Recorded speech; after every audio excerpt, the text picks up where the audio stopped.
안녕하세요 여러분, 여기는 호치민입니다. 이제 벌써 베트남 여행이 다 끝났네요.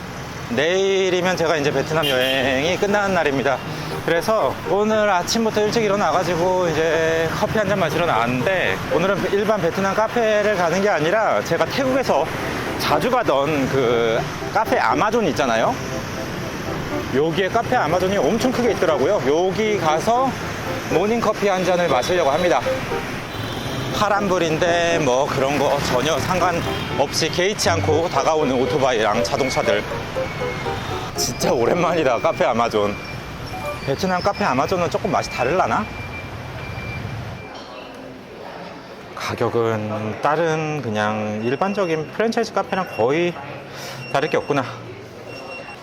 Can I have an ice americano? Ice Americano. Yes, no sugar please. You want Yeah, for here. 밖에 보면 저렇게 춤추고 있는 애들, 틱톡 아마 찍는 거겠지? 베트남은 길거리에서 저렇게 춤추고 카메라 영상 담는 사람들이 생각보다 되게 많더라고요. 와, 구석탱이. 여기 말하기도 편하고 좋겠다.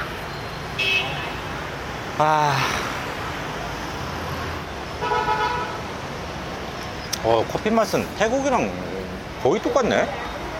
아이고, 자 여러분, 오늘이 아까 말씀드렸다시피 이제 베트남 여행을 마치기 하루 전입니다. 그래서 오늘은 제가 베트남에 한 달 동안 있으면서 느꼈던 점, 그리고 생활비 이런 것들을 좀 정리해드리는 시간을 가지려고 이렇게 아침부터 카페에 왔어요. 일단 제가 베트남 비자, 그러니까 이비자죠. 그거를 신청하고 들어온 지 오늘로써 4주가 되는 날입니다. 이비자가 30일 동안 머물 수 있고, 뭐 8월 달부터는 바뀐다는 얘기는 들었는데, 어쨌든 제가 들어올 당시에는 이 비자를 신청하면 30일을 거주할 수 있고요. 30일이라는 게 29박 30일일 거예요. 그렇게 이제 제가 베트남의 하노이에서부터 시작해서 하노이, 다낭, 달랏, 나트랑, 그리고 여기 호치민까지 좀 큼지막한 도시들만 제가 이렇게 좀 이동을 했는데, 곳곳에 더 베트남 현지인의 삶이나 이런 걸 구경할 수 있는 곳들이 많이 있겠지만, 아무래도 이제 오토바이를 타기가 좀 꺼려지는 저로서는 그런 데까지 속속들이 들여다보긴 좀 힘들었고, 그리고 어차피 베트남 여행이 처음이다 보니까 이 큰 도시들만 이동하기에도 시간이 좀 모자라더라고요. 제가 이렇게 돌아다니면서 하노이, 그리고 여기 호치민은 워낙 대도시니까 복잡하고, 사실 태국의 방콕 같은 그냥 그런 느낌이다 보니까 엄청 특별하다 이런 건 없었어요. 다낭, 나트랑은 이제 바닷가가 있는 도시잖아요.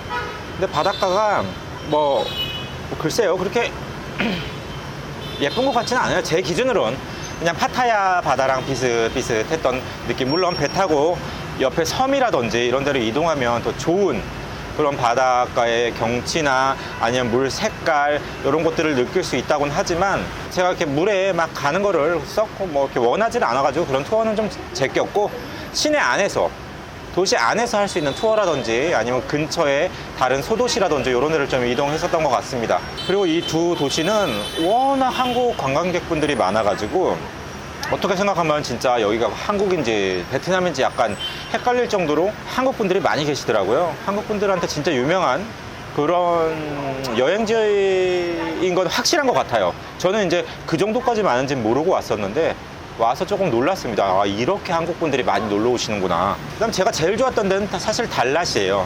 기온도 너무 좋고, 낮 기온이 한 22에서 24도, 아침이나 밤 기온이 한 16도 안팎? 굉장히 여행하기 좋았어요. 근데 우기 시즌이다 보니까 비가 거의 뭐 오전 시간 조금을 제외하면 하루 종일 내리는 약간 그런 분위기?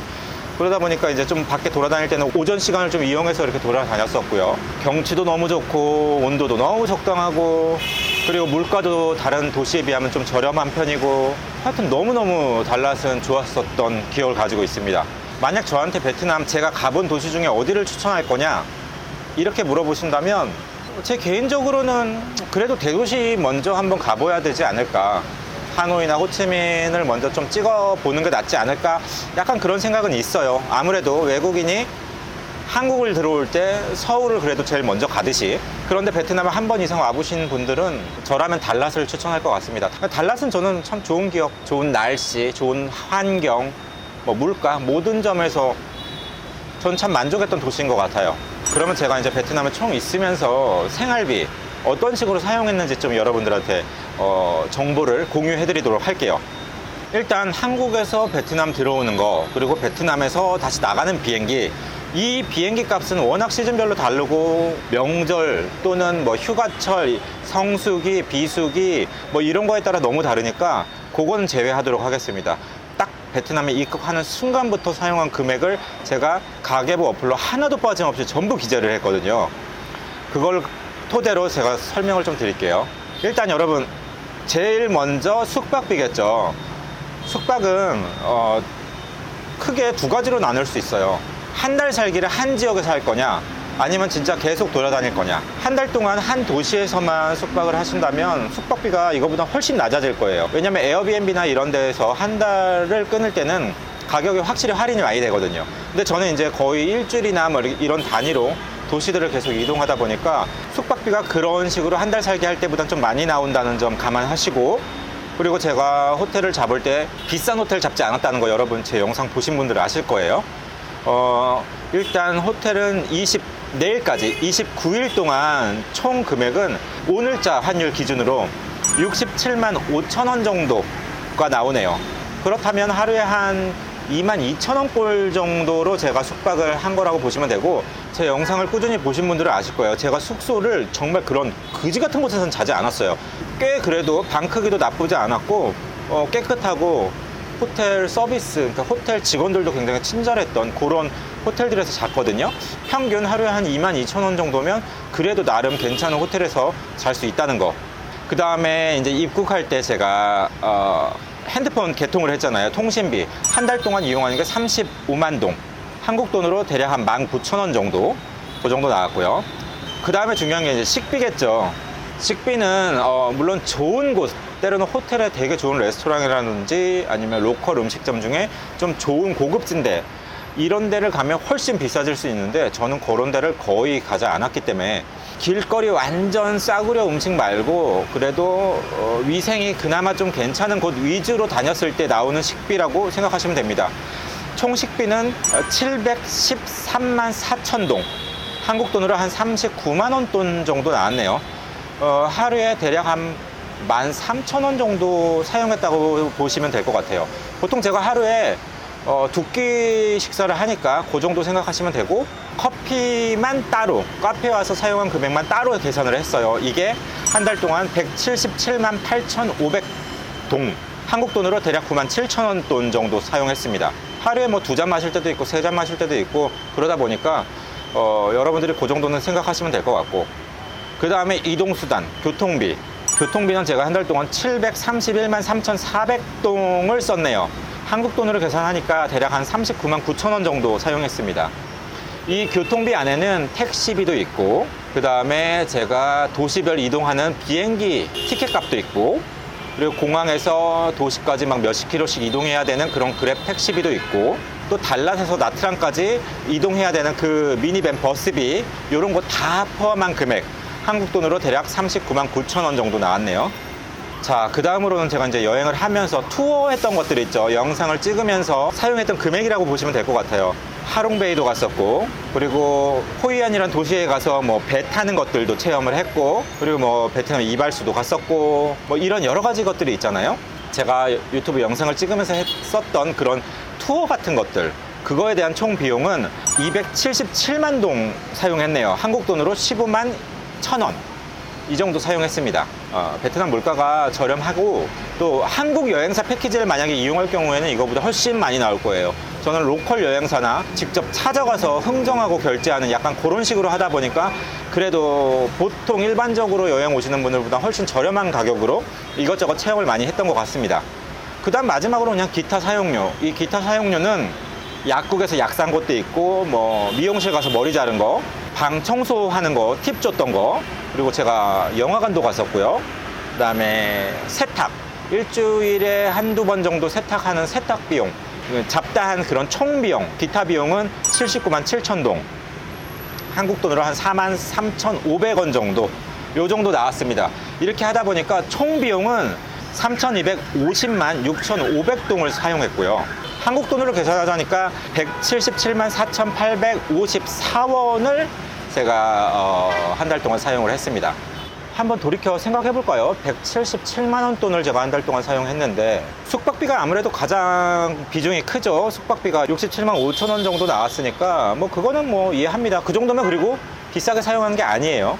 어쩔 수 없이 제가 좀 많이 사용한 게 이제 교통비인데, 교통비는 어쨌든 도시간 이동을 해야 되니까 비행기를 제가 3번을 탔고, 뭐 도시간 이동할 때 미니밴도 탔었고, 그리고 이제 시내에서 택시를 워낙 많이 탔어요. 택시는 근데 워낙 저렴해요. 뭐 한 2,000원 안팎이면 오토바이 택시 타고 왔다 갔다 할 수 있으니까 택시가 저렴한데, 그걸 한 달 동안 쭉 사용한 금액을 살펴보니까 교통비만 한 40만 원 돈을 썼네요. 뭐 가장 비중이 큰 건 아무래도 비행기 값이고요. 그리고 뭐 식비 같은 경우에는 훨씬 저렴하게 여러분들이 있을 수 있습니다. 길거리에서 그냥 진짜 베트남 현지인들이 먹는 그런 식사를 하신다면 제가 사용한 금액보다 훨씬 줄일 수 있는데, 아무래도 좀 위생적인 게, 그러니까 위생 어느 정도까지는 저도 감안할 수 있는데 옆에 막 엄지손가락만한 바퀴벌레가 돌아다니고 막 쥐가 돌아다니고 막 이런 데서 쭈그리고 앉아서 국수 같은 거 막 먹어야 된다는 걸 생각하면 저는 다시 베트남을 와도 그런 데는 못 가지 않을까. 어쨌든 저쨌든 간에 177만 원이면 뭐 나름 굉장히 선방하고 나름 괜찮은 가격으로 한 달 동안 머물렀던 것 같습니다. 물론 남자 혼자다 보니까 경비가 요 정도 들은 거예요. 뭐 가족 단위로 온다든지 커플이 오면 이것보단 당연히 더 많이 들 것이고, 그리고 남자분들 중에서 도미토리, 그러니까 그런 호스텔 같은 데서 숙박하시는 거 전혀 상관없다 이러시는 분들은 제 숙박비 한 반값 정도로 아마 지내실 수 있을 겁니다. 그러니까 경비를 더 낮출 수도 있겠죠. 여러분, 시간이 진짜 어떻게 지나가는지 모르겠어요. 한 달이라는 시간이 진짜 빠르게 지나가네요. 게다가 도시간 이동을 자주 하다 보니까 시간이 더 빠르게 흐르는 느낌입니다. 어쨌든 이제 내일 제가 이제 베트남을 떠나는데 뭐 저녁 비행기도 아니에요. 아침 비행기예요. 아침 8시 40분 비행기이다 보니까 최소한 체크아웃을 아침 6시 안에는 해야 되기 때문에 실제로 이 베트남을 즐길 수 있는 시간은 오늘 딱 하루입니다. 이제 딱 하루. 자, 이제 저는 다시 베트남을 떠나서 다른 나라를 갈 텐데요. 다음 영상에서는 여러분들 다른 나라를 입국하는 영상이 되겠죠? 어떻게 보셨나요, 여러분? 앞으로 여러분들이 베트남을 좀 장기간 여행 오실 분들한테 좀 도움이 되었으면 하는 바람에서 이 영상을 한번 찍어봤고, 이 영상을 끝으로 이제 베트남 여행을 마무리하겠습니다. 그럼 여러분, 다음에 다른 나라에서 또 다른 영상으로 여러분들 찾아뵙도록 하겠습니다. 그러면 다음에 뵐게요, 여러분. 안녕! 듣지도 않던 사랑 노래 가사가 들려다 왜 이래 내 플레이리스트에 맞지도 않게 설렘 가득해 힘을거려 man 이게 진짜 되는 거였어 나도 모르게끔 자신이 바뀐다는 거 나도 절대 믿지 않았어 누굴